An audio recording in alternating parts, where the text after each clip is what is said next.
Ako naniniwala, Jen, may pinagtatakpan si Senador Lacson.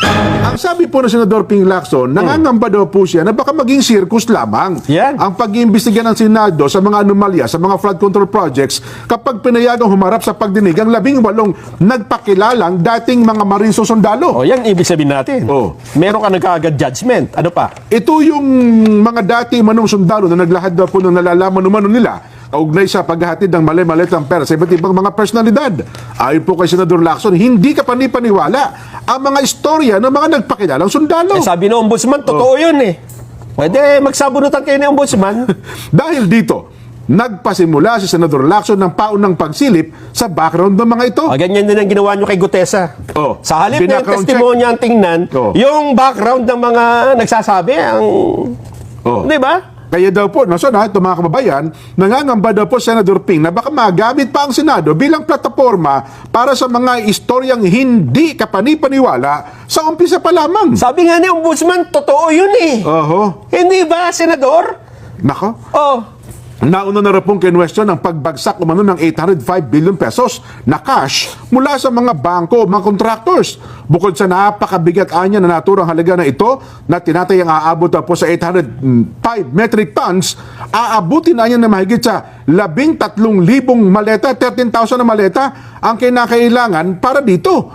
Aabutin din na niya ng 5.5 taon ang paghahatid nito kahit pa araw-araw gawin ang delivery. Kung nagsimulaan niya ang delivery noong 2003 hanggang ngayon, 2023. Taong 2023 hanggang ngayon ay naghahatid pa rin dapat ngayon ang mga nagpakilalang sundalo. Pinuproblema mo yung delivery. Tingnan mo muna. Paliwanag mo pa. Bagay yung estimate na yun ang naglutang, ang nag-estimate si Atty. Baligod. Yun lang ang kanyang estimate, 805 billion. Hindi, pag imbestigahan mo nga, pagka nandun, ipagkwenta mo sila sa kanila. Sige nga. Paano kung mapalabas nilang nagawa nga? Di ba? Ang problema nga. Yung 805 billion na hindi galing sa mga sundalo yan, ha? Parang estimate lang ata yun sa kabuuan ni Atty. Baligod. May kwenta rin sa dyan eh. Yung 3 times a week na delivery, aabot din daw talaga sa presyo na yan. Pero, kung ikaw ay investigador, Jen, ganun ba ang pag-iimbestiga na, teka muna, unless, ay nahanapan mo agad ng probability, unless ayaw mong mabulgar yung mga sinasabi.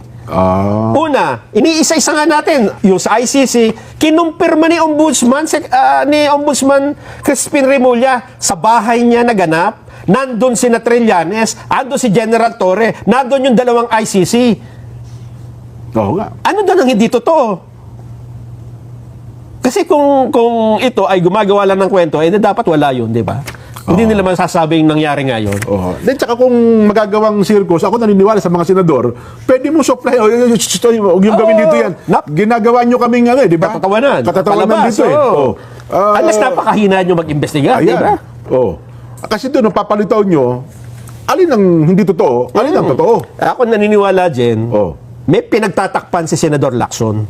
Aminin na natin o hindi. Halatang halata naman po, Senador Kasi noon pa kay Gutesa, ganyan ang ginawa mo Hindi ba? Nung lumabas si Saldico, ang sabi niya, nagde-deliver siya ng ganitong kahalaga, may bluff ka kagad na hindi yan totoo Hindi ba? Nung sinabing may mga mali-maleta, binigyan mo nga ng kwento na nagdadrive ng van yung kwento, yung Arbor Van. Doon sa ilalim ng basement ng hotel, di ba? Yun, baka totoo naman yun. Bakit yun? Hindi, asa nakarugtong ng istorya noon, di ba? Bakit wala? Arbor Van ang dinidig. Kasi nagpapalitan sila ng Arbor Van, di ba? Kumuha sila ng pera doon. Bilyon-bilyon. Saan nila dinala? Saan nakarating? Bakit ang kwento putol, di ba? Ibig sabihin, may pinagtakpan ka, Senador. Aminin mo man o hindi, sumarap ka man sa salamin, o kaya pagka mag-isa ka lang, siguro naiisip mo, may pinagtatakpan nga siguro ako. Kaya hindi ko, kaya panay ang, kumbaga sa basketball ito, sino yung pinakamagaling 3 points? Mag-block. Nagba-block si Kai Soto. Matangkad Matangkad medyo luma kasi mga nanonood sa atin, medyo luma. Luma. Si Abet Gidaben. Si Abet Gidaben. At saka yung si Tapal King. Si, ano pangalan nga nun? Mon Fernandez. Ganun ang ginagawa niya, di ba? Sa halip na, di ba, investigador. Ang gagawin mo dun sa testigo, hindi mo katapalan. I-assist mo nga siya, di ba? Dapat ipasa nga sa'yo yung bola Para i-shoot mo Para malaman kung totoo hindi totoo. Yes.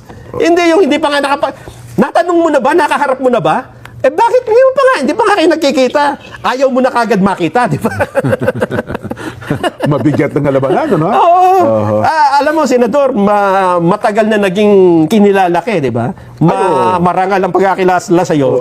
Bagay ako ngayon, no? Mataas pa lang ang pagkakilala natin kay Senador King. Respeto sa kanya. Yes. Pero bakit sa bandang huli ng iyong karir ay pinili mo Ano yan, pag nagsalita, halos walang bumablangka kasi alam nila yung kanyang credibility. Ay kaya lang, dumating ang panahon, dun sa kung kailan ka pa naman pa-retire, dapat dyan ka it's your time to shine. Bagay, tama ka. Kasi ang tao matatanda sa mga huling bahagi. Sa mga huling bahagi, hindi sa una mong ginawa. Oo. Totoo ka, totoo. Dito, halatang halata po, di ba? Sino bang hindi nakakahalata? Baka wala nagsasabi sa kanya dyan, boss, halatang halata naman tayo. Halata eh. At yung humarap 18, dati isa lang. Bilang ka mo ng binlang ka. Pumunta ka sa notaryo. Ito, 18.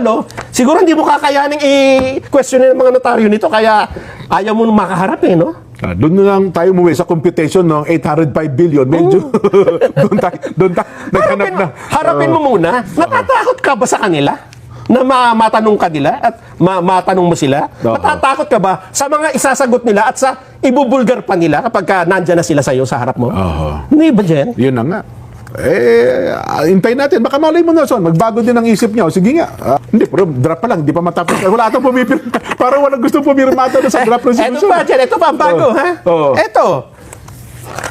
May mga kasamahan kami sa trabaho na nasa active service ng Philippine National Police. Take note, mga babayan. Active. Oo nga, pero may mga nabanggit na I-highlight nyo. Active. Ibig sabihin nito, nasa pwesto nandiyan sa PNP. Kasama nila na palaging sumasama sa pagde-deliver ng maleta. May mga pangalan, bakit meron na ba reaction dito ang PNP dyan? Ipinatawag na ba nila yung mga pulis na ito? Kasi maganda pa kayo kwento ng pulis, no? Yung bahagi ng kwento na binuburiki nila yung maleta. Kasi naalamatan ng mga pulis na dinideliver nila pera. Kaya nga. Kaya ang ginagawa daw, ayaw ko doon sa kwento na, basa ko rin eh. Sinisira daw ng pulis yung padlock. Yeah. Tapos nasira ang padlock, kinukuha daw yung ilang bundle ng pera sa loob ng maleta. Sapagkat nasira yung padlock, ang ginagawa daw ng mga pulis, bumibili ng ibang padlock para ibinabalik yung padlock na son. Yun nga. Di ba maliliit lang na kasi yung padlock ng maleta eh. Kinukuhanan Nila, binuburiki. Kumbaga sa bigas, binuburiki nila. Mari ka sanang wag mag-imbestiga dito kung walang ginawang mga sinabing pangalan eh. Ang daming pangalan ng mga active na pulis ito. May ratang colonel pa, may major. Major, captain, master sergeant. Hindi ba? Well, hindi ba worth na maimbestigahan ito? Kahit pa sabihin, na-expect natin, pagbubulaan na lang nila. Mga sabihin, hindi. At least makita natin kung habang nagsasalita sila ng hindi pa yung totoo, nangangatal yung di ba? Na para pa natatakot. Dahil may picture kayo eh. Hindi ba, malay mo, ito, lang yan, picture lang. Pero, hindi natin alam, baka may CCTV doon, may video sila, nung nangyari yan, di ba? Pwede rin. Oo. Baka natatakot kayo, baka isa dyan ay umamin, gaya ni Ombudsman Remulla, totoo po yan. Di ba? May pangalan mo. Sabi ni Norbert de la Cruz, ang Tapal King po si Philip Cesar. Ayun. yan ang pangalan talaga hinihintay ko. Philip Cesar. Philip Cesar. Wala tatalo dyan. Ito pa yung hindi pa napapansin dito, Jen, ha? Ito yung ang daming yung dapat imbestigahan dito, eh. Dapat talaga may makitang no? Di, pero ako sa tingin ko, maniniwala ako magpapatawag na investigasyon sa Senador Ping dyan. Itutuloy yan ng Blue Ribbon Committee. Kasi naghahanap ng naghahanap tayo ng kasagutan doon sa mga katanungan, di ba? Hindi po pwede yung tanong, hanggang ngayon tanong pa rin, walang kasagutan eh. Ano pa yung nakita mo dyan? Ito pa ang worth of investigation, Jen, ha? Yung bandang panghuli. Yung mga pananakot at panunuhol. Isa sa aming dating nakakataas sa trabaho kay Saldico, sinabihan ng isa sa naming kasamahan na pagsabihan kami na hindi namin dapat ibahagi ang kanino man ang aming nalalaman tungkol sa pag-deliver ng pera dahil pwede kaming gantihan ng mga kinauukulan. At kung kami ay makikipag-cooperate sa kanya, kailangan kaming gumawa ng isang affidavit na pinasisinungalingan ang mga sinabi ni Orly Gutesa. Bilang kapalit, bibigyan kami ng pabuya. Kami ay tumanggi. Dahil sa aming pagtanggi, may mga pananakot at pagbabanta na sa amin gamit ang tawag at text Ayun. message. May mga kasamahan kami dati sa trabaho na nakumbinsi nilang gumawa ng affidavit. Oo.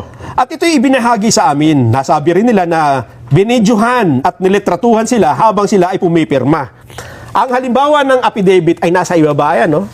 Affidavit na sinasabing hindi po totoo yung sinabi ni Gutesa sa Senado, ganyan-ganyan. So, inoferan pala talaga sila para i-dispute yung naging statement ni Orly Gutesa. and so Oo, on. siguro pagka yun ang ginawa ni Gutesa, pinanindigan niya, ito yung Yes. pang-kontra. Eh, ang problema, hindi na lumutang, hindi na Hindi bumalik na, si Gutesa. nagtago na. Kaya itinago na rin ito. Hindi na rin nila tinuloy yung pagpapalabas ng affidavit. Hindi na. Oo. Pero ito ay pinapapirmahan sa kanila dyan. Yes. Oo. O, isang punto pa rin yan. Kasi kung totoong ginawa ito, aba, hindi kaso pa rin yan, di ba? Oo. Ang ibig sabihin, ito yung mga anggulo na hindi lumilitaw dati na dapat nga nating maimbestigan at alamin natin kung totoo. Totoo. Meron na nagpahiwatig na isa. Meron na nagsabing totoo. Si Ombudsman Crispin Remulla dun sa part ng ICC.